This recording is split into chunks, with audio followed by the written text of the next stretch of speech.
Good morning, everybody. This is Jim Hornthal. I'm Executive Chairman of Launchpad, and I want to thank you all for joining us this morning. Our plan is to go through some of the things we've learned at Launchpad over the last 5 years, building innovation systems for enterprise, government, and academia, share some of the insights that we've garnered, open it up to some questions as well from our attendees, and hopefully we'll all learn something from one another here today. What I'd like to start with is telling you on reflection some of the things that we've learned about innovation in our work. And to do that requires the computer to behave. Hold on one second here. And good. So a couple things, and I think you'll find this true in your organizations and in your own experience, is that there's no successful business that winds up in the same place where it started. And the one thing that's true about all of our individual and collective journeys is that there's countless mistakes and changes that are made along the way. The other thing that we can reflect on is there's been no structured way we have to keep track of all of the vital learnings and pivots and changes that occur in that journey. And we also have been lacking an accessible archive to learn from our mistakes and our successes to leverage future opportunities. So one graphic way to think about this is that there's the process of ideation, and there's this art of execution, and nearly every enterprise we've had the privilege of working with are extraordinarily good at the execution side. If they weren't, they would not be the successful companies they are. But in the middle, there's this area lovingly called the Valley of Death.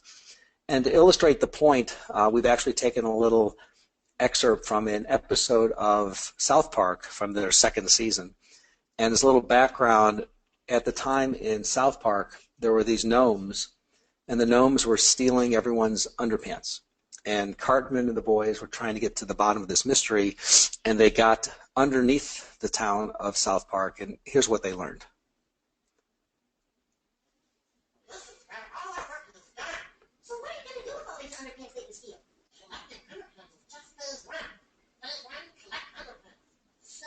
Phase two. What's phase two? That one we collect underpants. Yeah. What about phase two? Well, phase three is profit. Get it? I don't get it. You see, phase one, collect underpants. Phase two, phase three is profit. I get it. And so with South Park illustrating the challenge is you've got the ideation, you've got the underpants collection, you've got the execution, which is the profit, and what seems to be missing in their example and in our example is the process of commercialization. And what are the steps that we can all go through to make that a little less treacherous a journey and a little bit higher outcome probabilities by bringing in some basic metrics. So every enterprise, every organization has their own innovation capital. The way we've learned to look at it is it's a combination of the people and their ability to come up with some of those great ideas, a sense of mentorship and guidance, not for career development, but for process management. That requires an agreement to a methodology that can structurally articulate opportunities, challenges, and lead the teams through a process. And of course, we believe that you need to have an operating system for innovation to manage this, which is why we built Launchpad and our newest product, Glider. The idea of moving towards evidence-based innovation is critical. We've gone through 50 years of Silicon Valley faith-based innovation, where ideas well presented with compelling financial forecasts would be financed by venture capitalists who are okay that 90% failed because the 10% that succeeded often would have some major successes in them. And in their portfolio, the cost of failure was more than made up for by the home runs they would hope to hit. In the enterprise, we don't usually have those odds of success on our side. And so we're looking at the way to do it is a combination of getting out of the building, very outward focused to get signal from the market, using advanced tools. We're fond of the business model canvas that Alexander Osterwalder designed. There are other tools that also work very well. The idea of having rapid iteration, a series of minimum viable products or prototypes that you can show to people in the market, customers, channels, distributors, partners, to get the feedback you need. And what this really is about pattern acquisition, getting out of the building, collecting new data points, and if you collect the dots, you'll be in a better position to hopefully connect the dots profitably. Now, innovation is a funny word. It's actually a code word for growth. There are a number of very well-known companies who are forecasting negative sales growth. Not surprisingly, they are among the companies that you read about that have embraced the concept of lean and innovation. Among those, we're happy to say that a lot of them have actually worked with Launchpad and our systems and approach to give them the set of understandings, metrics, and processes to drive their innovation forward. So going back to the idea of evidence-based, the scientific method, for those who've ever remembered taking a class in biology, chemistry, or physics, is a very rigorous approach. You'd have a hypothesis, you'd go out and run a design experiment. As you ran that experiment, you'd pick up data, and you'd learn from that data whether or not the hypothesis was valid or invalid and what experiments might come next. Thomas Edison was famous for saying that I have not failed, I've just found 10,000 ways that won't work. But looking at Edison's lab notebook from 1876, he kept copious notes. Every experiment was documented, the temperature, the humidity, the materials used, so that when it didn't work, he began having evidence of what it was that did not work, so next time it might work. And while we've become pretty good in the sciences creating electronic lab notebooks for things that go on inside the building, it's really long overdue that we have the equivalent type of lab notebook for the experiments that we run outside the building. And instead of Bunsen burners and beakers and test tubes, we're talking about experiments with products, markets, and customers. The other thing that's become true is that as companies ride their wave of growth, the new innovations required to get on that next wave are really difficult. We get caught in our own sense of perspective. Our tunnel vision, if you will, limits our ability to look around us. And in execution, focus is your friend. You got to focus to get the job done. But that also means your peripheral vision is often limited. And it's in the peripheral vision, or sometimes actually behind you, that the innovations need to be understood and extracted. So what we're doing is we're building on the experience that we've had with over 13,500 Agile innovation teams who collectively have tested and run almost 500,000 hypotheses. They've done that by getting out of the building nearly 400,000 times, and in the process, we've documented over 50,000 pivots. And that mass amount of data, it starts to give us standard deviations of normal. We can start understanding if teams are behaving in a way, acquiring the data to make more informed decisions. And so the real question is, how do you measure the three critical aspects of an innovative project? Is it desirable? Does the customer, the market want it? Is it feasible? Can we make it and create it? Is it viable? Can we make it and create it profitably? So looking at Alexander Osterwalder's template, you're really looking at understanding value propositions and customer segments, the confluence of which we call product market fit, the customer relationships, how are you going to get, keep, and grow customers, what channels are appropriate to bring that product to that market.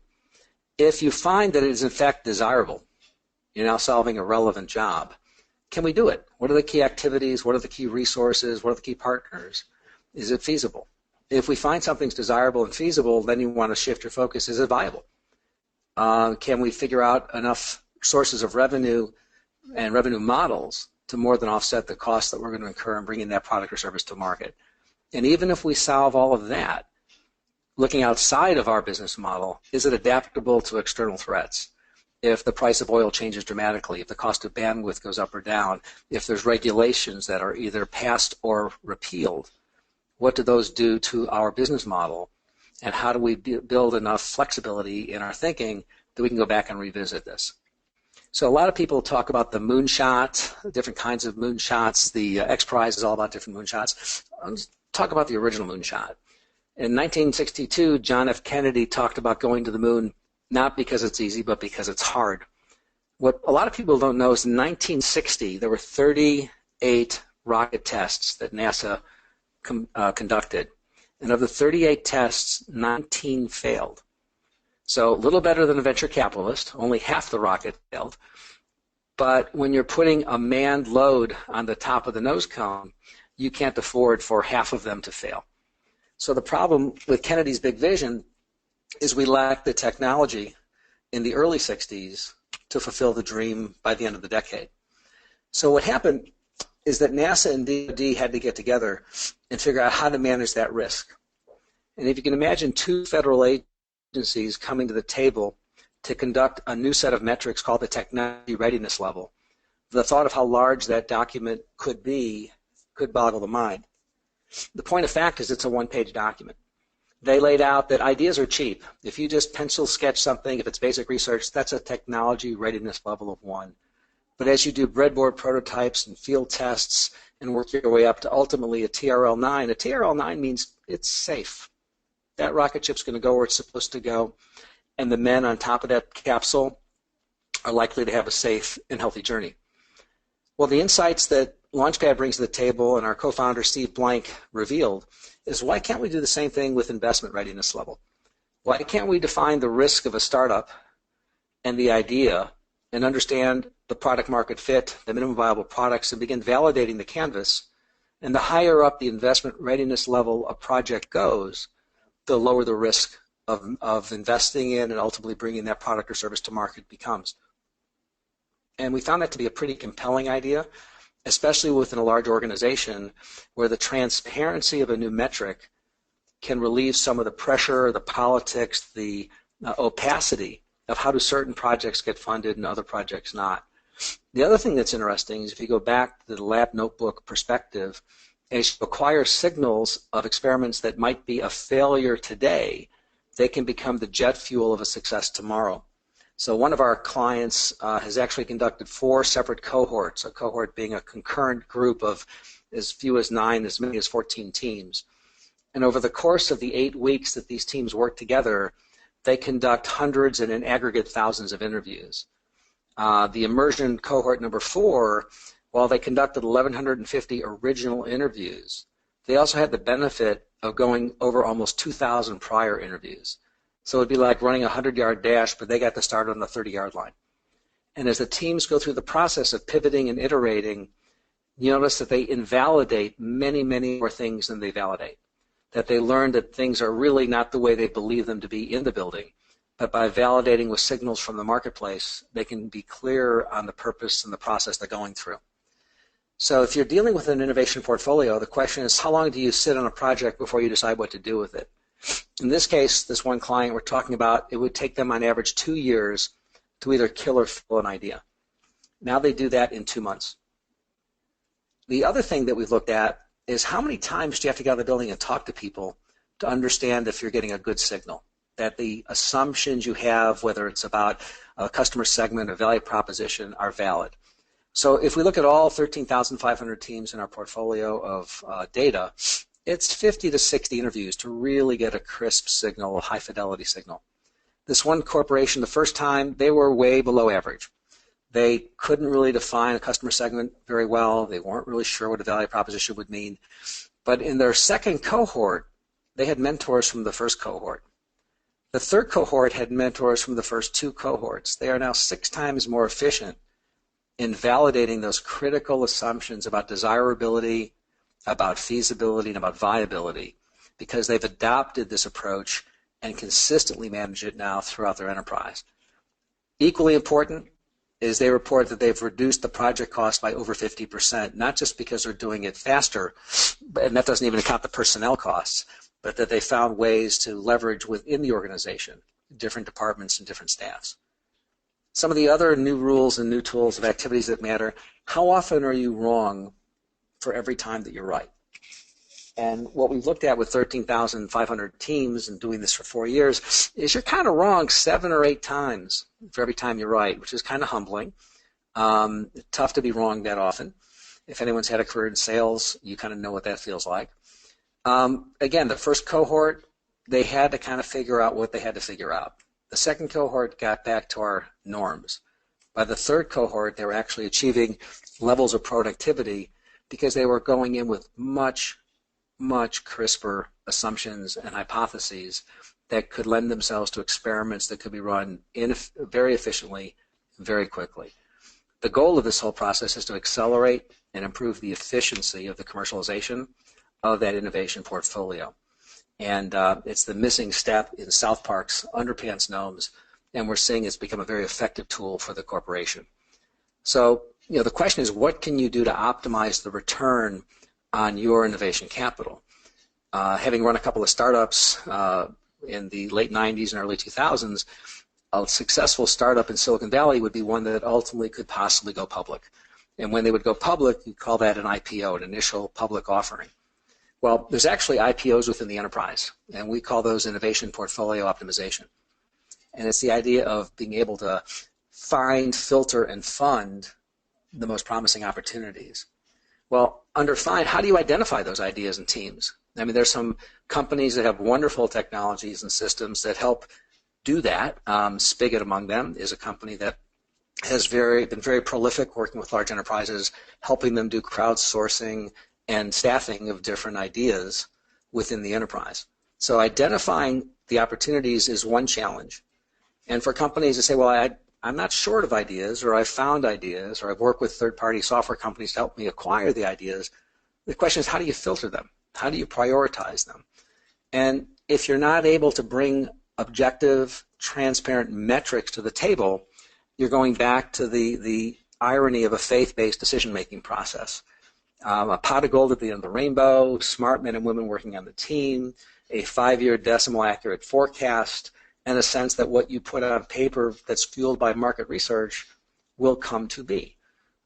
We know that's not true, and yet we still rely on those metrics because until now we've lacked the tools. When the time comes to fund, again, how long does it take to decide the fate of your average innovation project? Because the goal of this whole process is to accelerate the time to truth. And what we've come today to do is to share some of the insights that we've gained over the last 4 years, working with large federal agencies like the National Science Foundation, the National Institutes of Health, the Department of Energy, the Department of Defense. We've also worked with large enterprises in healthcare, Mayo Clinic, Roche, Texas Medical Center, in the financial services area with NASDAQ. We've done some work as well in high-tech sectors with companies like W.L. Gore and Intel, and even heavy farm equipment companies like Caterpillar have found benefits for this approach. And the goal of our session today is to lay this out for all of you to contemplate and to open it up to questions to see what we can learn from one another and hopefully push this agenda of accelerating the time to truth and improving this efficiency and creating some innovations that can make a dent in the universe.